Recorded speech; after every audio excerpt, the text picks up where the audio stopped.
Bonjour à tous, je suis Fanny Lhomme. Je suis formée à la méthode énergétique globale du corps, qui est une pratique d'accompagnement transgénérationnel. Je propose également en parallèle des ateliers de peinture intuitive. Donc bienvenue dans À corps ouvert.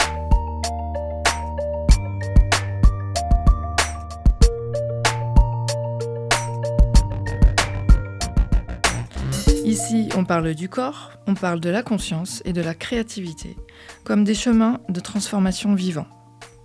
À chaque épisode, je reçois une praticienne ou un praticien qui partage son parcours, sa pratique et ce qui l'anime profondément, sans jargon, sans posture, juste l'humain. L'intention est simple, rendre ces approches accessibles, mettre en lumière ce qu'elles transforment réellement et vous offrir des repères pour sentir ce qui résonne juste pour vous.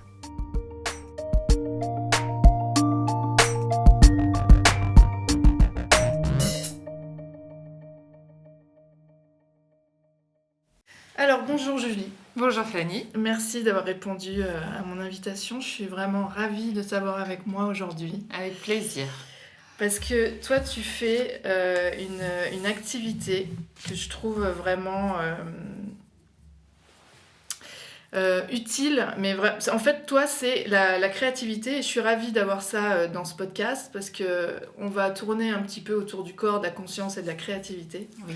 Et toi, tu es dans ce registre-là, la créativité, le soin derrière la créativité. C'est ça. Donc moi, ça me tient bien à cœur, ça me parle beaucoup aussi.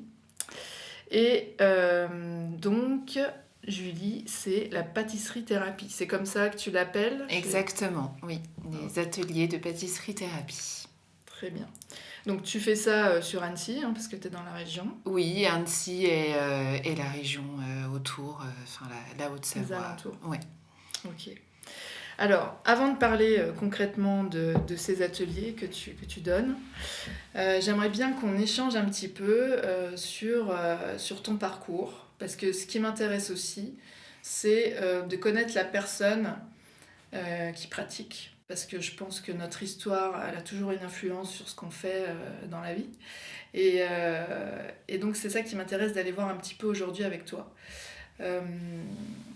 Du coup, est-ce que tu peux nous raconter un petit peu, nous partager ton parcours de vie ? Oui, alors effectivement, mon parcours, il a vraiment un sens par rapport à ce que je propose aujourd'hui. Déjà, je suis petite fille et nièce de pâtissier. Donc moi, j'ai toujours grandi dans les odeurs sucrées, dans le goût, dans le partage. Mais le métier de pâtissier, j'ai pas pris cette voie tout de suite. Parce que le métier de pâtissier, avec toutes les contraintes que ça engendre, c'était pas un métier qui était recommandé, disons, dans ma famille. On nous incitait pas trop à suivre ce métier. Voilà. Donc Tes parents, ils avaient une pâtisserie, une pas boutique ? mes parents. Non, pas mes parents. Mon grand-père était pâtissier chocolatier, boulanger. Il s'est associé avec mon oncle. Et au départ, ils avaient une pâtisserie dans le garage de la maison de mes grands-parents. Moi, je vivais chez mes grands-parents, donc je vivais dans la pâtisserie-chocolaterie, littéralement. C'est l'immersion. Voilà, exactement. Donc, j'ai toujours grandi autour de ça, et c'est vrai que la pâtisserie, en tout cas, était vraiment au centre de la famille. Mais j'ai pas suivi cette voie. Donc, j'ai fait d'autres études. Et puis, à 17 ans, en fait, moi, je tombe malade. J'ai des troubles du comportement alimentaire, je suis anorexique. Donc forcément, le plaisir de la nourriture et du sucre est un petit peu banni chez moi. D'accord. Mais est-ce que ça, c'est arrivé d'un coup, ce diagnostic, ou j'imagine qu'il y a eu des prémices aussi avant ? Est-ce que du coup, avec le fait que tu sois dans ce milieu-là, ça venait déjà à te chercher à certains endroits ou Alors, ça n'a pas vraiment de lien. Je pense que le lien, il est sur des sujets qui sont complètement différents. Voilà. Et il n'y a pas du tout de lien par rapport à la pâtisserie il n'y a pas eu de dégoût de sucre qui m'ont amené à ces troubles du comportement alimentaire. Voilà, il y a vraiment pas de lien avec la pâtisserie. Par contre, il y a un lien après. Parce que je me reconstruis sur ces troubles du comportement alimentaire, hein, avec des étapes en psychiatrie, des étapes d'un long suivi psychologique derrière. Tu veux dire que toi, du coup, tu as entamé un accompagnement Exactement. Oui. Pour ces troubles alimentaires. Oui. Et que la pâtisserie, elle a fait partie aussi de cette reconstruction ? Plus tard. Plus tard. Plus tard. En fait, un petit peu plus tard, les troubles du comportement alimentaire, c'est quelque chose... J'ai soigné l'urgent, avec le vital, avec les psychiatres, les psychologues, parce que voilà, il faut quand même soigner ça. Mais c'est des troubles qui nous suivent un petit moment quand même. C'est des choses qui sont ancrées en nous et où on a du mal à faire la paix quand même avec la nourriture pendant un moment. Et puis il y a plein de... Forcément, les troubles du comportement alimentaire, c'est lié à des angoisses, à un besoin de perfectionnement, d'exigence qu'on se met à soi-même. Tout ça est vraiment très typique des troubles du comportement alimentaire. Et en fait, quand on a soigné l'urgent, il y a des choses comme ça, il y a des stress qui sont gardés dans le corps. Ah ouais, et je me demande même, est-ce qu'on guérit finalement de l'anorexie ou... Moi, je me l'imaginais plutôt comme quelque chose qui est là finalement presque tout le temps et avec lequel on doit composer. Enfin, moi, je me l'imagine comme ça. Est-ce que c'est ça ou est-ce qu'il y a vraiment un jour où on peut dire bon, bah, je suis guérie Alors, moi, je suis guérie parce que j'ai plus de problèmes avec la nourriture qui me met en danger. D'accord. Donc, je m'estime guérie depuis très longtemps d'ailleurs. Parce que quand il y a un problème, quand ça met en danger la santé de la personne, c'est pour ça d'ailleurs qu'il y a des médecins qui sont là. C'est que là, on est vraiment sur une maladie. Hein, c'est une maladie, l'anorexie. Il y a une grande dureté. Hein, oui. Moi, c'est ce que j'en ressens de l'extérieur, mais oui. Un rejet de soi, finalement, presque. Oui, un rejet de soi, une exigence surtout de soi. Une volonté de tout contrôler. Exactement, une volonté de tout contrôler qui est immense. Et en fait, on vient... en fait, après, il n'y a plus de discernement entre le contrôle, l'exigence, en fait, qu'on a comme peut-être toute personne. Et après, en fait, cette exigence, ce contrôle prend le dessus sur notre corps. Et souvent, en fait, on critique un petit peu les personnes qui sont anorexiques parce que on dit c'est bon, fais un effort, ça va, c'est juste psychologique, fais un effort. Non, il y a un vrai basculement après qui est fait d'un truc qu'on pensait contrôler, qu'on ne contrôle plus. Donc il y a forcément besoin d'une étape avec des médecins. Il y a des étapes des fois qui sont dures, hein, avec des contrôles de poids, avec des... voilà, il y a des étapes quand même qui sont difficiles. Mais il y a un fond quand même qui fait partie aussi, et ça, je dirais que au lieu de se battre sur un fond qui est le nôtre, de se battre contre une exigence, un contrôle qui finalement fait partie aussi de notre personnalité, eh bien, c'est justement là où on peut apprendre par d'autres outils à à garder sa personnalité, à se dire, ok, je suis quelqu'un d'exigeant, ouais, je le serai toujours, mais il va falloir que je trouve un autre moyen que d'être exigeant sur mon corps. Ouais. Voilà. Donc toi, c'est génial parce qu'en fait, c'est respecter la personne qu'on est Oui. avec ses valeurs et voilà, ça c'est quelque chose qu'on ne changera pas, effectivement, Oui. peut-être. Mais comment je le transforme pour créer autre chose Exactement. de positif pour moi, pour mon corps et dans le respect de ma globalité finalement, Exactement. de qui je suis et de mon corps physique et tout ça. Oui. Et Super. du coup, moi, j'ai découvert ça.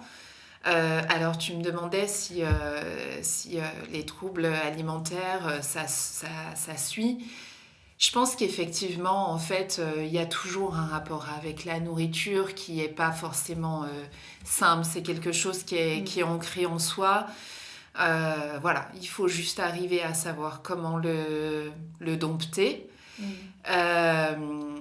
Et je ne l'ai pas dompté tout de suite, hein, mais quand j'ai eu mon fils, j'ai fait ses gâteaux d'anniversaire. Et en fait, c'est comme si la pâtisserie, mon enfance, était revenue me rattraper. Et j'ai pris du plaisir à faire ces gâteaux. Et surtout, en fait, je me suis rendu compte que je pouvais mettre mon exigence, mon besoin de contrôle dans la fabrication de ces gâteaux. Alors, je lui faisais des gâteaux hyper stylés, hein, parce qu'en plus, c'est mon enfant, donc je voulais faire des gâteaux hyper beaux, voilà. Tu veux dire pointu dans la réalisation, Pointu dans la réalisation, dans la technique, dans le décor, parce que la pâtisserie, esthétique. c'est quand même hyper exigeant. Exactement. On ne fait pas un gâteau, tu te permets pas de changer le grammage ou. C'est ça. C'est pas comme la cuisine où il y a un peu plus de Exactement. liberté. C'est vrai que la pâtisserie, il y a un côté quand même. Il faut suivre une recette, il faut suivre les grammages. Et puis il y a un côté esthétique derrière qui est important. Donc toi, ça te permettait de retrouver ce contrôle finalement. Exactement. Et du coup, au lieu d'avoir cette exigence ou ce contrôle sur la nourriture, et ben en fait, c'était sur ces gâteaux. Mais ce qui est super, c'est que c'est quand même lié à la nourriture. Sauf que c'est transformé d'une autre manière. C'est transformé sur quelque chose de positif. Ouais. Sur un gâteau, Et un gâteau, c'est... Dans un repas, c'est un petit peu comme un cadeau. Et du coup, là, j'avais l'impression de faire un cadeau à mon enfant parce que je lui faisais un beau gâteau. Voilà, je voyais que les invités étaient éblouis par le gâteau. Et comme on va pas se mentir, y a un besoin de reconnaissance aussi quand on est dans ce mécanisme-là qui est important. Voilà, il y avait une satisfaction en tout cas de montrer mes gâteaux lors des anniversaires qui était satisfaisante. C'est une belle façon de changer aussi finalement la charge émotionnelle qu'il pouvait y avoir sur cette nourriture. Exactement. En quelque chose, en un cadeau comme tu dis, alors que ça avait pu être avant hyper souffrant, oui. Hyper frustrant. Enfin, j'imagine qu'il y a tellement de choses qui devaient être difficiles avec ce rapport-là. Oui, exactement. Donc je l'ai tourné d'une autre manière. Super, quelle force. Parce qu'il faut une force, il faut de la force pour faire ça. En fait, c'est venu... moi, j'ai trouvé mon outil comme ça qui m'a permis de m'apaiser et de transformer mes contraintes, enfin en tout cas mes mécanismes négatifs en quelque chose de positif. Voilà. Ouais. On en parlait là tout à l'heure, ça me parle beaucoup puisque moi je fais aussi le parallèle avec par exemple la peinture et la toile ou le support sur lequel on va peindre. En fait, c'est que c'est vraiment ça, ça met une distance entre toutes ces émotions et le média utilisé. Oui. Ça permet d'avoir du recul sur la situation et surtout ça comme si ça débarrassait le corps aussi d'une certaine tension. En tout cas, on le sort de son corps pour le poser ailleurs. Exactement. C'est hyper thérapeutique, ça. Ah oui, c'est très thérapeutique. Ça fait beaucoup de bien. Et du coup, après, j'ai attendu jusqu'à mes 40 ans. Donc ça, oui, c'était ta prise de conscience à toi, Ça, c'est ma personnelle. prise de conscience. Et après, ça a mûri. Après, ça a mûri. Après, moi, j'avais besoin de pratiquer la pâtisserie pour moi. C'est devenu, à force... En fait, c'est devenu un petit peu comme un refuge pour moi.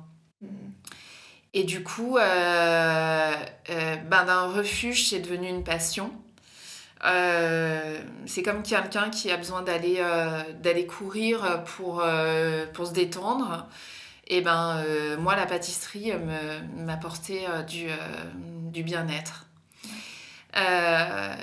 Et puis, voilà, les années passent, les contraintes de vie aussi. Et puis, à 40 ans, j'ai besoin de concrétiser ça. J'ai besoin de concrétiser aussi, de refaire le lien aussi avec mon parcours de vie. Je me sens prête à ce moment-là. Et je passe mon CAP de pâtisserie. Donc, je passe mon CAP de pâtisserie. Je prends 1 an pour le passer. Et suite à ce CAP, j'aurais pu aller être employée dans une pâtisserie. Mais en fait, je me rends compte que je suis à une étape de ma vie. Je vois le chemin parcouru. Et en fait, j'ai un grand besoin de partager cette expérience et d'en faire bénéficier aux personnes qui peuvent avoir traversé alors la même histoire que moi ou une histoire similaire. Ou après, en fait, le fait de l'avoir fait à 40 ans, il y a forcément d'autres histoires de vie qui viennent s'imbriquer dedans. Un enfant qui a des troubles du neurodéveloppement et qui me permet aussi, à force de rencontrer d'autres thérapeutes aussi, qui me permet de me dire, je crois aussi que pour les enfants qui ont des troubles de l'attention, des troubles autistiques, c'est un outil qui pourrait servir.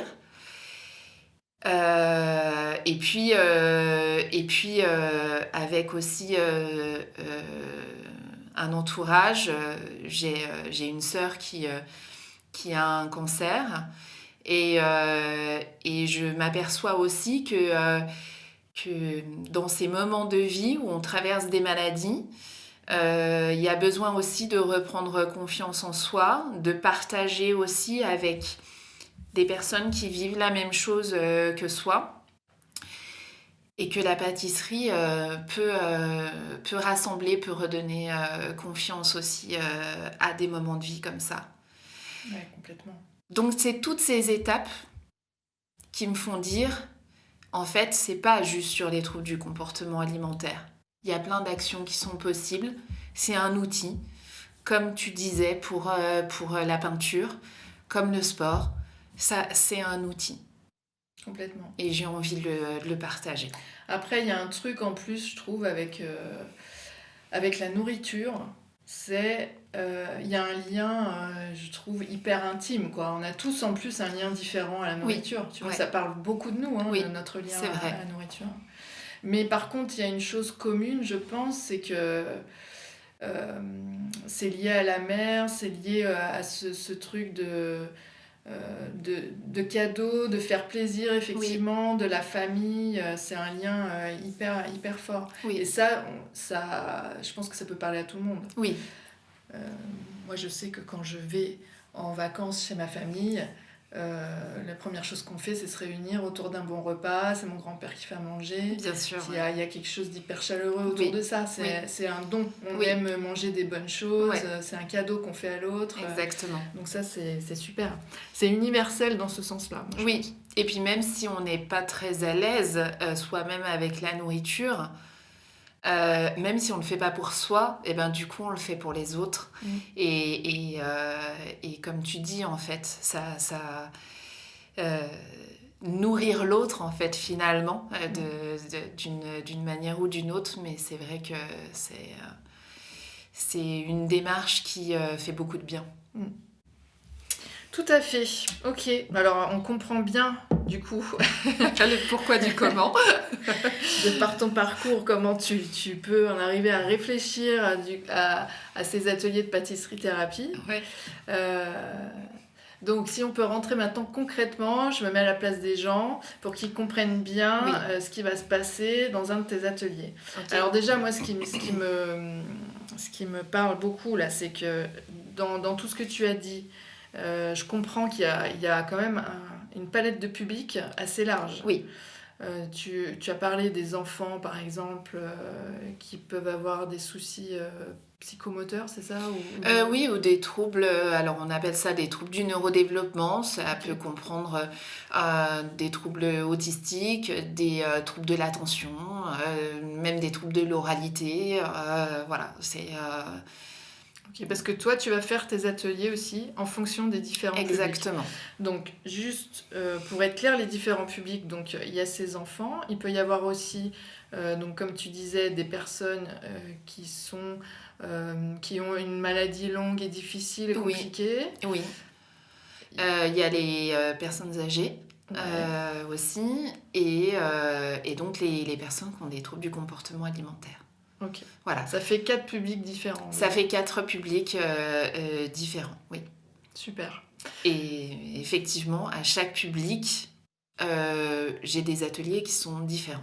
Ouais, et adaptés. Donc, j'ai compris qu'avec les enfants, par exemple, tu travailles beaucoup sur le visuel pour que ce soit plus accessible, pour rendre l'atelier accessible. Oui, en fait, donc, par exemple, avec les enfants, je fais des fiches recettes qui sont très visuelles et très détaillées sur les étapes. Parce qu'un enfant qui a des troubles du neurodéveloppement, il a peut-être du mal à se concentrer, à porter vraiment son attention sur les choses.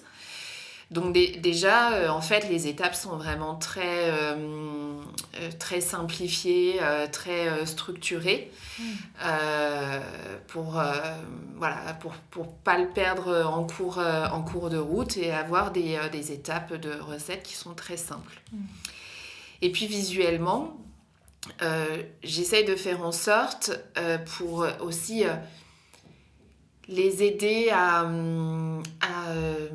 mémoriser, un petit peu comme les jeux de memory, par exemple.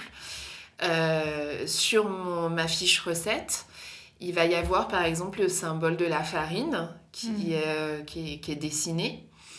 Et sur le récipient où il y a la farine, on retrouve ce symbole aussi.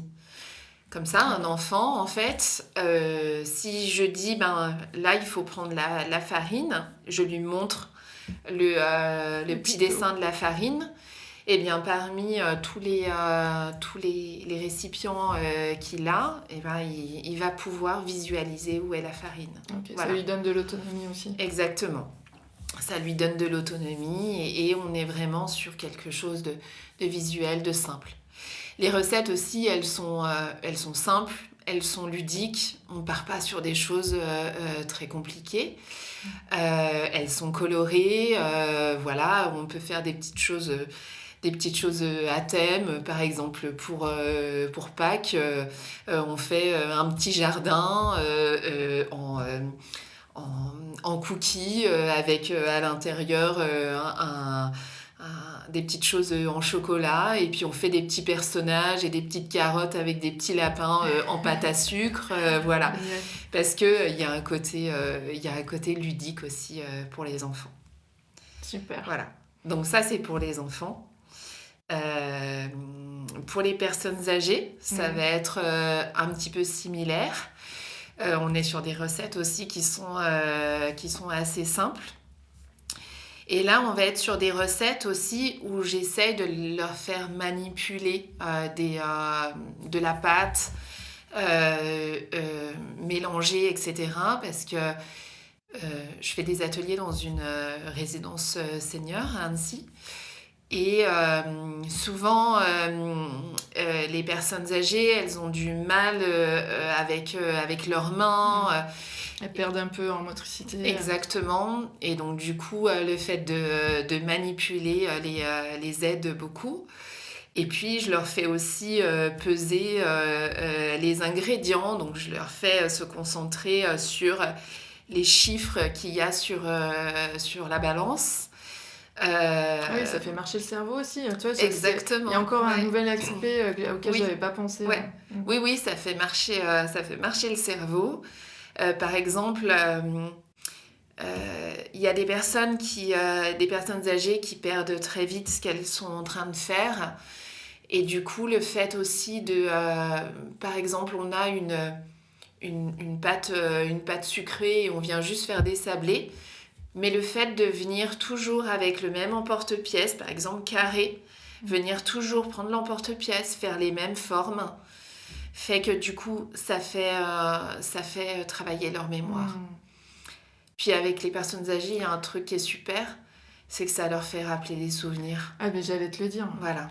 Parce que là, c'est sûr que, comme on disait tout à l'heure, ça revient à l'affectif, à l'émotionnel, en fait. Exactement. Et bien sûr que déjà, c'est des trésors d'histoire, donc là, ça doit révéler plein de choses. Exactement. Donc là, on est vraiment sur...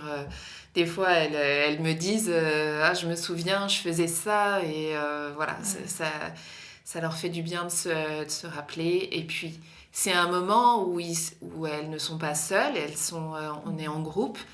Donc, il y a un lien social aussi qui est assez fort à ce moment-là. Donc, carrément, c'est chouette. Ouais, hyper puissant, du coup, là. Et juste avant que tu continues de nous parler des autres publics, ça t'est arrivé déjà de le faire en intergénérationnel, par exemple des personnes âgées avec des enfants ou parents-enfants Alors, pas encore. Mais ça m'a été... j'en ai parlé avec des structures, puisque ces ateliers, je les fais en structure. Je les fais pas dans un lieu qui est un laboratoire où voilà, je les fais vraiment dans les structures spécialisées. Et c'est quelque chose qui est en cours de réflexion, parce que il y a à mon avis un vrai bienfait aussi de mélanger les générations. Ouais. Je pense effectivement. Ok, donc là on a vu les deux premiers publics. Oui. Est-ce que tu peux continuer à parler des autres ? Alors, il y a les personnes qui traversent une longue maladie. Donc, ça peut être un cancer ou ça peut être une autre longue maladie. Voilà. Ou par exemple, des personnes qui sont diabétiques aussi et où c'est difficile aussi d'être avec le rapport avec le sucre. Alors, c'est vrai que ça, j'en ai pas parlé, mais... j'ai une famille de diabétiques aussi, c'est un peu, c'est un peu bizarre par rapport à la pâtisserie. Mais du coup, je fais aussi j'ai une approche aussi de gâteau qui est très peu sucré, pardon, ou avec une alternative avec d'autres sucres. Voilà. Oui, parce que ça... en fait, j'imagine que quand on a des soucis avec l'alimentation, en fait, on devient aussi, par la force des choses, presque nutritionniste, ou en tout cas avec une grande connaissance j'imagine, à force, pour pouvoir contrôler, il faut connaître tout ça aussi. Effectivement. Alors, je suis loin de me considérer comme nutritionniste, voilà, parce que je ne suis pas compétente et c'est un métier. Mais effectivement, à force de regarder toujours les calories, les associations, de bien gérer ses repas, etc., forcément, on a une connaissance. Et puis aussi du fait des fois de préparer, moi j'ai dû faire des gâteaux donc pour des personnes de ma famille qui sont diabétiques. Et donc, du coup, faut réduire le sucre, trouver des alternatives. Voilà, donc... Super intéressant parce qu'au-delà, évidemment, là, nous, on souligne l'aspect thérapeutique, le soin, Oui. parce que c'est ce qui m'intéresse aussi de faire ressortir Oui. ici, mais il y a l'aspect aussi pratique et réel dans la vie de tous les jours. Donc, oui, c'est vrai.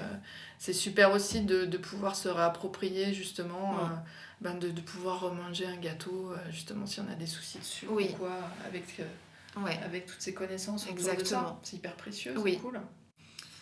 Donc là, on vient de rajouter un public, en fait. Oui, presque. Parce que c'est peut-être les ateliers ne sont peut-être pas encore mis en place, mais tu pourrais très bien le faire. Oui, c'est sûr. Pour les diabétiques, en tout cas, j'ai la connaissance. Et tu le fais déjà dans ton J'ai privé, la connaissance et oui, voilà, je le fais déjà dans mon privé. Donc oui, effectivement. Pour en revenir donc aux personnes qui traversent une longue maladie, en fait... il peut y avoir des recettes aussi assez simples parce que là, l'objectif, ça va surtout être de prendre du plaisir. De prendre du plaisir à se retrouver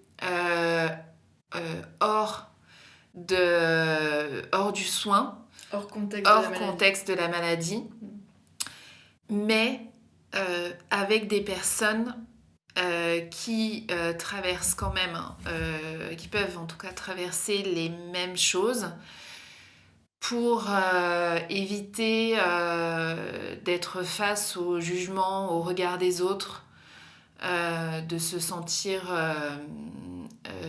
à l'aise si à un moment donné on a un coup de mou, si à un moment donné, voilà, je pense que c'est important d'être entouré à ce moment-là de personnes qui sont dans le même cadre, mais effectivement hors des soins, hors de tout ce qui est médical.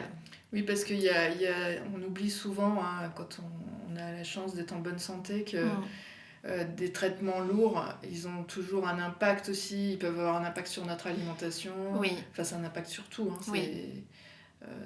Donc c'est de revenir aussi à... Déjà de pouvoir échanger de ça, effectivement, hors contexte médical, c'est hyper important. Et puis sûrement de mettre de la distance aussi un petit peu avec tout ça. La distance avec tout ça et pas forcément liée aussi, en tout cas directement dans la pratique, à ses proches.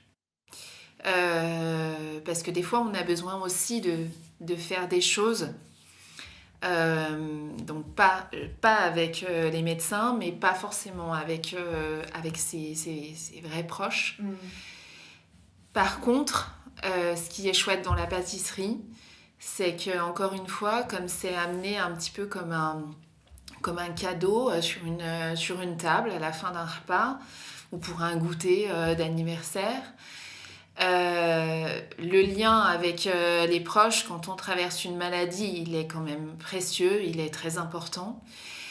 Et on a besoin de montrer à ses proches que on est là, qu'on est là pour eux et qu'on a envie de leur faire plaisir. Et parce que des fois, quelqu'un qui est malade a l'impression que c'est parfois qui perd son statut d'être là aussi pour les autres parce que tout le monde est là pour lui. Et donc du coup, le fait de passer comme ça en faisant un gâteau, on montre aussi à ses proches, voyez, je vous fais ce cadeau, j'ai été capable, je suis encore capable de faire. Et il y a une satisfaction personnelle qui est importante et qui est forte à ce moment-là. Ouais, ça permet de rester dans l'échange et de pouvoir redonner aussi quelque chose aux autres. Exactement. Et puis forcément aussi, comme tu disais, quand on traverse une maladie par rapport à tous les traitements qu'on peut avoir, il peut y avoir une perte olfactive ou de goût. Et du coup, de travailler avec la nourriture, ça permet de retrouver ces sensations-là. Et puis peut-être de remettre le plaisir aussi sur... Il y a beaucoup de choses qui s'en vont. Exactement, oui. Donc voilà, toujours retrouver ce plaisir-là. Super. Et puis, Est-ce qu'on a fait le tour? Non, il nous non, reste encore... la dernière, c'est celle qui fait partie le plus de mon parcours de vie, c'est celle pour les troubles du comportement alimentaire. Et alors là, effectivement, on n'est pas sur du tout les mêmes ateliers, en tout cas pas du tout sur les mêmes recettes. Parce qu'une personne qui a des troubles du comportement alimentaire, on le disait au début, c'est quelqu'un qui est dans le contrôle, dans l'exigence, dans la perfection. Et donc, faire des sablés, ça va pas aller chercher assez d'exigence que la personne se met. Il faut de la technique, qui ait un peu de difficulté. Exactement. Donc là, qu'est-ce que tu vas chercher comme recette, par exemple? Alors là, je vais chercher des recettes qui sont plus techniques, que moi j'ai appris au CAP et que je pratique quand on me commande des gâteaux, qui sont des gâteaux plus travaillés. Donc par exemple, faire un entremets, ça demande de la technique sur plusieurs étapes. Un entremets, c'est composé d'une mousse, d'un insert à l'intérieur, d'un biscuit, d'un croustillant, d'un décor au-dessus. Donc là, il y a plein d'étapes qui sont techniques dans la manière de faire, dans l'assemblage, et qui, à la fin, donnent un rendu qui est esthétique. Et ça, pour quelqu'un qui a des troubles du comportement alimentaire, c'est quelque chose d'important. Là, ça va venir attiser un peu l'intérêt. Exactement. Ça va venir chercher ça, ça va venir chercher ce besoin de perfection et de contrôle. Et pour le coup, autant quand on fait par exemple des sablés ou un cake au yaourt avec les personnes âgées, si on se trompe un petit peu dans le grammage, ça n'a pas des conséquences énormes. Si on se trompe dans le grammage dans un entremets, forcément, ça a des conséquences. Et du coup, là, ça vient vraiment chercher le besoin de perfection que peut se mettre une personne qui a des troubles alimentaires. Je comprends.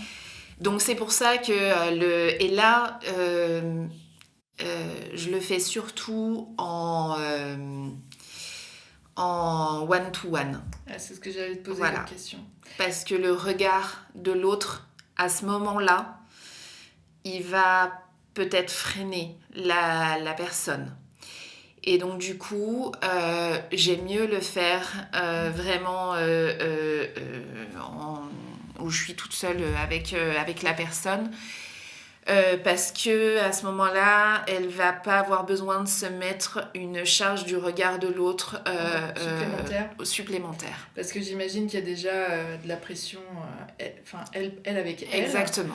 Et dans l'optique où il y ait un accrochage, par exemple dans la recette, où ça marche pas comme on veut. Oui. En fait, ça, c'est compliqué à gérer aussi. Exactement. D'où l'intérêt aussi de ton accompagnement à toi. Oui. De faire le parallèle avec elle, son corps, j'imagine. Enfin, exactement. Tu peux mieux en parler que moi. Ouais. Mais effectivement, c'est hyper intéressant. Et ça permet d'aller vraiment en profondeur et d'avoir un vrai regard sur soi qui va être différent. Parce que le parallèle entre soi et la recette, du coup, et toute cette exigence qu'on peut se mettre sur soi, en fait, là, à ce moment-là, je pense qu'il peut y avoir une belle prise de conscience. Exactement. Et puis, je crois que le fait aussi que je sois, moi, passée par là, il y a je viens pas comme un thérapeute. Moi, je suis pas thérapeute. Je viens pas comme un thérapeute ou un médecin. Et donc, l'approche, elle est différente. Je viens plutôt comme une confidente, comme une copine, si les gens ont envie à ce moment-là. En fait, je viens surtout avec de la bienveillance et que c'est pas obligatoire, parce que moi, je viens pas à ce moment-là rentrer dans je pose pas de questions à ce moment-là, hein. C'est pas mon but. Je suis pas là dans l'analyse du trauma. Je suis là surtout dans le fait de transformer tout ça par un bien-être qui est le fait de pâtisser. Si à un moment la personne elle a envie d'échanger avec moi, elle peut échanger avec moi. Mais encore une fois, je ne suis pas thérapeute. Et ça, c'est important de le souligner pour moi. Parce qu'il y a des gens qui sont thérapeutes et qui sont vraiment calés pour ça. Moi, je suis juste là pour venir donner un outil. Oui, et puis ouvrir un espace suffisamment sécurisé, bienveillant et sans jugement pour que les personnes aussi puissent se déposer. Exactement. Voilà. Et en fait, ça, c'est pas rien. Oui, on croit souvent que c'est simple, anodin, mais en fait, c'est pas rien. Et je dirais même que c'est par là souvent que le travail, parfois que le travail commence. Oui, exactement. Parce que ça peut ouvrir après, par la suite, à une prise de conscience et une volonté de travailler plus profondément avec une autre forme d'accompagnement, par exemple. Oui. Et c'est pour ça que moi, je trouve que c'est la puissance de la créativité, ça. Oui. Voilà. C'est-à-dire que mine de rien, par d'autres chemins, on va aller chercher les ressources de la personne. Oui, exactement. Et pour en avoir parlé avec des thérapeutes, surtout sur les troubles du comportement alimentaire, eux-mêmes se disent très limités sur les outils qu'ils ont. Ils arrivent des fois à un moment où, comme on disait tout à l'heure, médicalement,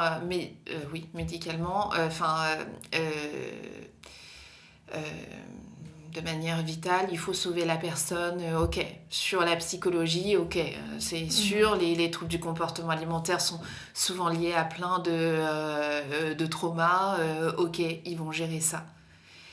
Mais le fait de basculer sur comment je change mes mécanismes, et là, des fois, ils sont un petit peu limités. Ils m'ont partagé cette limite-là.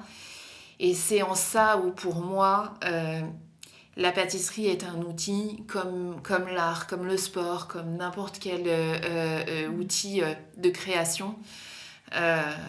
Et vient aider.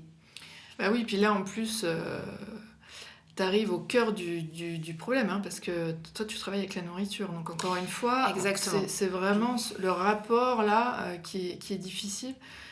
Moi, je me souviens avoir entendu qu'on en arrivait à poser des sondes aux personnes pour qu'ils puissent ne pas mourir, hein, tout simplement, parce que l'alimentation physique, elle est plus possible. En fait, la personne, elle n'arrive plus à ingérer de la nourriture. Bien sûr. Ça, c'est une vraie souffrance. Oui.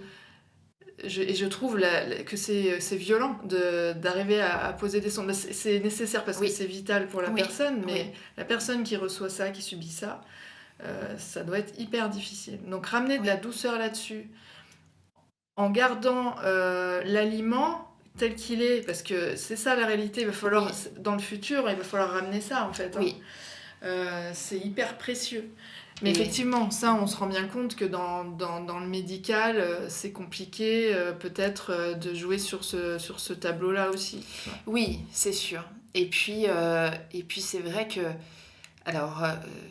Les personnes qui ont des troubles du comportement alimentaire, d'ailleurs pas que l'anorexie, je tiens à le souligner, la boulimie fait par exemple partie aussi, il y a plein de troubles du comportement alimentaire, mais c'est forcément toujours le rapport à la nourriture qui est compliqué, que ça soit dans un sens ou dans un autre. Et en fait souvent on me dit je vais pas faire des gâteaux, je vais pas les manger.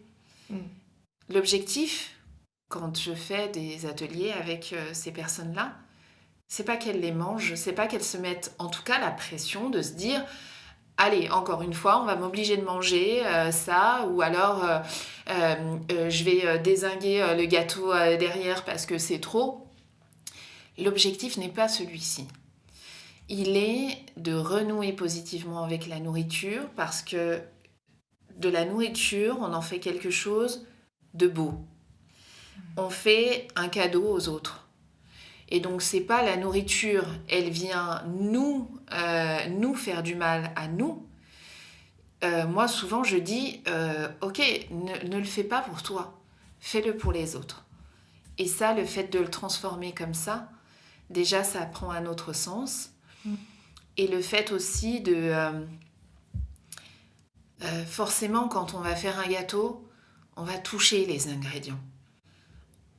Mais on va les toucher de la bonne manière. On va... peut-être qu'à un moment donné, on va avoir envie de goûter parce qu'il y a une odeur qui nous plaît dans la réalisation du gâteau. Mais on s'est mis un objectif derrière. L'objectif, c'est de réaliser le gâteau. Voilà, de le rendre beau et de le rendre appétissant et de vouloir l'offrir aux autres. L'objectif premier, il n'est pas de se faire du mal. Ouais, l'intention, elle est complètement différente. Exactement. Et ça aide beaucoup, j'imagine, à se réapproprier aussi les aliments, cette nourriture et le rapport qu'on a avec. Ouais, exactement. Super. C'est hyper intéressant. Et moi, je trouve ça hyper puissant. J'imagine que ça a beaucoup de vertus et que ça peut aider beaucoup de gens. Eh ben, en tout cas, moi, c'est ce que j'ai vraiment envie de partager. En tout cas, quand je le fais, j'ai des personnes qui me remercient sur la prise de confiance qu'ils ont pu avoir, le bien-être qu'ils ont ressenti. Donc c'est sûr que moi, c'est mon plus grand cadeau, là, pour le coup, quand les personnes, elles sont satisfaites et que, surtout, ça leur a fait du bien. Je dis toujours, la réalisation du gâteau en lui-même, du dessert en lui-même, le résultat n'a pas d'importance, vraiment. Voilà, il n'a pas d'importance. C'est toute la démarche qu'il y a autour de ça qui est importante. Ouais, c'est pas la destination, c'est le chemin. Exactement, on y revient toujours. C'est ça. Ok, ça me semble très clair. On comprend bien du coup les points de levier, les enjeux et les bénéfices qu'on peut en tirer. Et la complémentarité aussi que ça peut avoir avec d'autres formes d'accompagnement en parallèle. Oui. Et donc, pour revenir dans le concret, ces ateliers, donc, tu peux les faire en individuel ou en groupe. Oui. Tu as dit que tu les faisais dans des structures. Oui. Tu fournis tout, là, j'imagine. Comment ça se passe ? Exactement. On arrive et c'est toi qui gères. Oui.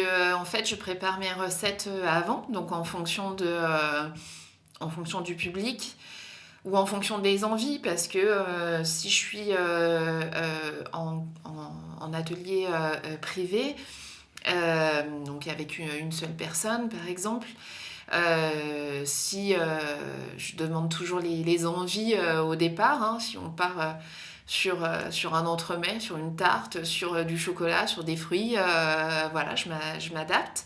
Je m'adapte aussi à la saison en général. Donc ça, c'est pour les recettes. Donc moi, je prépare les recettes en amont, je les imprime. Et puis j'arrive avec tout mon matériel, avec toutes les matières premières aussi. J'arrive avec le tablier, avec la toque des fois pour les enfants, pour bien se mettre dans la peau du pâtissier. Et puis avoir vraiment ne penser à rien, suivre, être ancré dans ce moment-là. Ouais, voilà. Être dans l'expérience. Exactement. Et pour ces ateliers en individuel, du coup, tu te déplaces au domicile des gens ? Comment ça se passe ? Ouais, je peux me déplacer au domicile. Voilà, pour... D'accord, super. Donc en plus, ils sont dans un environnement quand même déjà sécurisé, qu'ils connaissent. Ils sont pas en terrain inconnu. Oui. Ouais. Et puis, on n'est pas sur un laboratoire de pâtisserie, de chef. C'est dans leur cuisine, avec des fours qui peuvent... qu'ils utilisent. Donc... C'est bien aussi parce que c'est potentiellement des choses, s'ils ont envie de refaire, ils sont sûrs de pouvoir le refaire aussi, ils ont le matériel et tout ça. Voilà. Donc Ça reste ils accessible. ils réalisent la pâtisserie. Et même quand je fais des ateliers en groupe, ils ramènent leur pâtisserie chez eux. Donc ça, voilà. Ils gardent la recette aussi, s'ils ont envie de la refaire derrière. Voilà. Trop bien. La refaire avec d'autres personnes même. Exactement, voilà. On est dans le partage. Exactement. Ok. Est-ce que tu vois d'autres choses à dire au sujet de ces ateliers que j'aurais pu oublier? Euh, Non, les ateliers en groupe sont des ateliers qui sont avec des petits groupes en général pour garder tout le bien-être, toute la concentration des personnes. C'est des semi-groupes, Euh, c'est quoi, 4-6 ouais, personnes? 4 personnes, 5 personnes. Dans la résidence senior, elles sont 5, 6. Voilà, avec les enfants qui ont des troubles du neurodéveloppement, on est à 3-4 max. Parce qu'après, on peut vite perdre les enfants entre eux. Voilà, c'est vraiment dans ces... Mais je fais pas avec des grands groupes, en tout cas. Très bien. Ça me permet aussi, moi, de donner aussi de l'attention à chaque personne. Voilà. C'est pas un cours magistral où je suis au bout de la table et où je montre les ingrédients. Hein. Je suis là, j'accompagne vraiment chaque personne. Ouais. Ok, très bien. Et on va clôturer, on va finir un petit peu cet échange avec, j'aimerais te demander quel message toi tu souhaites, qu'est-ce qui est important là pour toi aujourd'hui que les gens entendent. Qu'est-ce qu'on garde de tout ça? Qu'est-ce que tu souhaites qu'on garde de tout ça? Eh bien, surtout que la pâtisserie, c'est un outil qui vient dans un processus de bien-être pour le corps, de process thérapeutique ou voilà. C'est un outil, comme j'ai dit à plusieurs reprises, comme la peinture peut être un outil, comme la danse peut être un outil, comme aller courir pour se défouler peut être un outil pour se faire du bien. Eh bien, la pâtisserie, c'est un outil. Ça permet juste de transformer les mécanismes négatifs des fois pour notre corps, juste de les faire basculer sur quelque chose de positif. J'ai appris au fil du temps qu'il ne faut pas non plus aller trop contre ces mécanismes. Il ne faut pas se battre toute sa vie à se dire c'est pas normal que je sois comme ça, il faut que je change, il faut que je trouve un autre mode de fonctionnement. Non, on a notre mode de fonctionnement. Il faut juste arriver à ce que notre mode de fonctionnement nous apporte un petit peu plus de positif que de négatif. Et pour ça, la pâtisserie, c'est juste un outil. J'adore. J'adore et merci et je te rejoins vraiment là-dessus. Je pense qu'effectivement, chercher, être sans arrêt en opposition à ce qu'on peut être et être en lutte, ça prend une énergie énorme et c'est pas forcément la solution. Oui. Et je suis d'accord avec toi sur le fait que d'essayer déjà de comprendre ce terrain sur lequel on est, tu parlais de fonctionnement,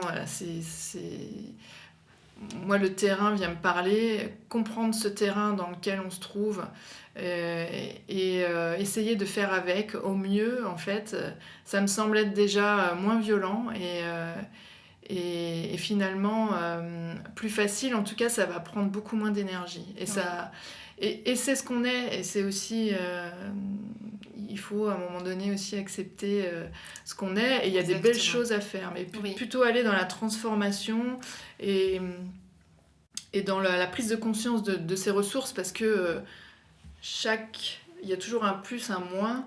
Là on a parlé de contrôle, de perfectionnisme, ça a aussi ses points positifs, effectivement. Oui, exactement. Et c'est ce que tu fais avec la pâtisserie, c'est que Oui. ça transforme ces choses qui peuvent être très dures envers soi-même, Oui. perfectionnisme et contrôle, ça peut nous pourrir la vie, mais il y a aussi les bons côtés. Exactement. Et c'est juste de changer la face de la pièce, quoi. Oui, c'est ça.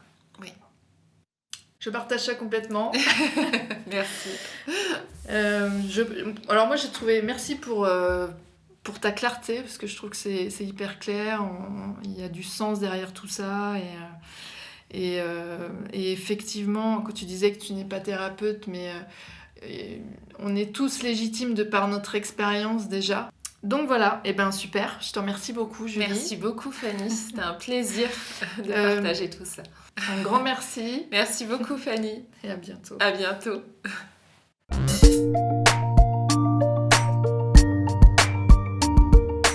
Si ce que vous avez entendu aujourd'hui a fait écho, prenez un instant pour ressentir ce que votre corps vous dit. Il sait toujours reconnaître ce qui est juste pour vous. De mon côté, je vous accompagne dans l'exploration de vos racines et de vos paysages intérieurs, notamment à travers l'art intuitif et ma pratique transgénérationnelle par le corps. À corps ouvert est aussi né de là, de ce désir de créer des ponts entre le corps, la conscience et la créativité, et d'ouvrir des espaces où chacun peut sentir ce qui lui correspond vraiment. Pour en savoir plus ou échanger sur le sujet, rejoignez-moi sur Instagram, j'y partage toute mon actualité. Merci pour votre écoute et à bientôt pour un nouvel épisode.